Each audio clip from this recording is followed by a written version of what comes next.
தேவனுடைய திருநாமம் மகிமைப்படுவதாக. மீண்டுமாக இந்த அருளுரை துளிகளின் வாயிலாக உங்களை சந்திப்பதிலும் உங்களோடு தேவனுடைய திருவார்த்தையை பகிர்ந்து கொடுப்பதிலும் நான் மகிழ்ச்சி அடைகிறேன். இன்று நம்முடைய சிந்தனைக்காக நான் எடுத்துக்கொண்ட திருவார்த்தையானது ஆதியாகமம் அதன் 1வது அதிகாரம் அதனுடைய 2வது வசனத்தின் பிற்பகுதி. ஆதியாகமம் 1வது அதிகாரத்தில் 2வது வசனத்தின் பிற்பகுதி. அங்கே இப்படியாக நாம் வாசிக்கின்றோம், தேவ ஆவியானவர் ஜலத்தின் மேல் அசைவாடி கொண்டிருந்தார். ஆங்கிலத்திலே and the spirit of God was moving over the surface of the waters. இங்கே அசைவாடி கொண்டிருந்தார் என்பதை ஆங்கிலத்திலே NASB நியூ அமெரிக்கன் ஸ்டாண்டர்ட் பைபிள்ல நம்ம பார்க்கும் பொழுது மூவிங் என்று சொல்லப்பட்டிருக்கிறது. இந்த அசைவாடி கொண்டிருந்தார் அல்லது இந்த மூவிங் என்பதற்கான எபிரேய பதம் என்னவென்றால் ரகாஃப் என்பது. RACHAPH, ரகாஃப். இதற்கு என்ன பொருள் என்று நாம் பார்க்கும் பொழுது, படபடவென்று சிறகடிப்பது, டு ஃபிளட்டர், பாதுகாப்பது, டு காட், போஷிப்பது, டு நர்ச்சர் என்றெல்லாம் பொருள்படுகிறது. அதாவது ஒரு கழுகு தன் குஞ்சுகளின் மீது அசைவாடுவது போல. உபாகமம் 32:11 இதை வாசிக்கிறோம் அல்லவா? அதே பதம்தான் இங்கே ரகாஃப் என்பது. ஒரு கழுகு தன் குஞ்சுகளின் மீது அசைவாடுவது போல, like an eagle over its young.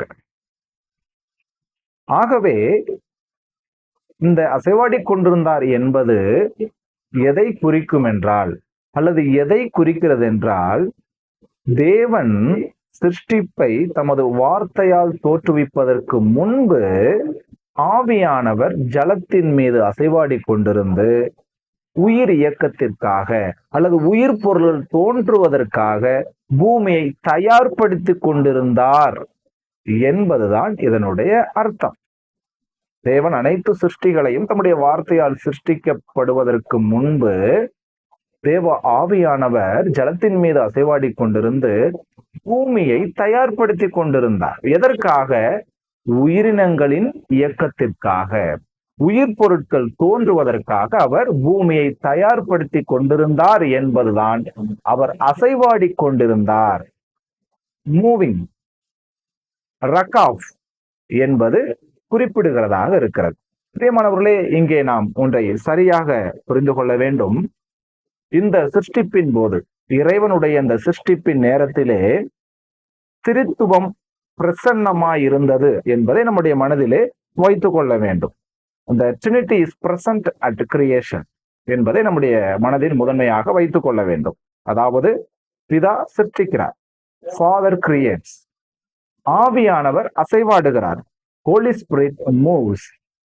அடுத்ததாக வார்த்தை. இதில் வார்த்தை என்பதை கிறிஸ்து என்று நாம் பொருள் கொள்ளலாம். எதன் அடிப்படையில் என்று பார்க்கும் பொழுது யோவான் 1வது அதிகாரம் 1 முதல் 3 வரையிலான வசனங்களின் அடிப்படையில் இங்கே வார்த்தையை நம்ம கிறிஸ்து என்று நாம் சொல்ல முடியும். ஆகவே வார்த்தை அல்லது கிறிஸ்து பேசுகிறார், வேர்டு ஆர் கிரைஸ்ட் ஸ்பீக்ஸ். ஆகவே சிருஷ்டிப்பிலே திரித்துவம் அல்லது தேவத்துவம் பிரசன்னமாய் இருந்தது என்பதை நாம் அறிந்து கொள்ள வேண்டும். ஆகவே படைப்பில் தேவத்துவத்தில் உள்ள 3 நபர்களுமே, பிதா, குமாரன், பரிசுத்த ஆவியானவர், 3 நபர்களுமே ஈடுபட்டார்கள், இடைப்பட்டார்கள், செயல்பட்டார்கள் என்பதை நம்முடைய மனதிலே வைத்துக் கொள்ள வேண்டும். இங்கே உள்ள உண்மை என்ன, நம்முடைய வாழ்க்கைக்கு என்ன என்று நாம் பார்க்கும் பொழுது, பிரியமானவர்களே, தேவன் சிருஷ்டிப்பின் விவரங்களில், அதாவது ஆதியாகமத்தில் சொல்லப்படுகிற சிருஷ்டிப்பின் விவரங்களில் ஆழமாக அவர் பங்கேற்றார் என்பதை நாம் பார்க்க முடிகிறது. ஆழமாக. அங்கே நான் சொன்னது போல, தேவன் தம்முடைய வார்த்தையின் மூலம் சிருஷ்டிப்புகளை சிருஷ்டிப்பதற்கு முன்பாக இறைவனாகிய ஆவியானவர் ஜலத்தின் மேல் அசைவாடி கொண்டிருந்து உயிர் இயக்கத்திற்காக பூமியை தயார்படுத்தி கொண்டிருந்தார். ஒரு கழுகு தன் குஞ்சுகளின் மீது அசைவாடுவது போல. ஆக இறைவன் தம்முடைய சிருஷ்டிப்பிலே ஆழமாக ஈடுபட்டார். அவர் ஆழமாக ஈடுபட்டதை நாம் இந்த சிருஷ்டிப்பின் விவரணைகளில் பார்க்க முடிகிறது. அப்படியே அதே இறைவன் நம்முடைய வாழ்க்கையிலும் பங்கேற்கிறவராய் பங்கு கொள்ளக்கூடியவராக இருக்கிறார். சரியாக சொன்னால் தேவன் தூரத்தில் இல்லை. நாம் அநேக நேரங்களில் நம்முடைய வாழ்க்கையின் கடினமான சூழ்நிலைகளில் நாம் கடந்து இருக்கும் பொழுது நாம் என்ன உணர்கிறோம்? தேவன் என்னை விட்டு எங்கேயோ போயிட்டார் போல, தேவன் என்னை கைவிட்டுட்டார் போலன்னு யோசிக்கிறோம். இல்ல, கண்டிப்பாக இல்ல.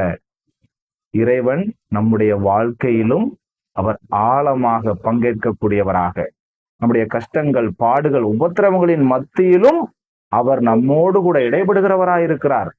நன்றாக நாம் புரிந்து கொள்ள வேண்டும். அந்த உபத்திரவத்தின் மத்தியிலும், கஷ்டங்களின் மத்தியிலும் நாம் இறைவனை தரிசிக்க முடியும், விசுவாச கண்களால் தரிசிக்க முடியும்.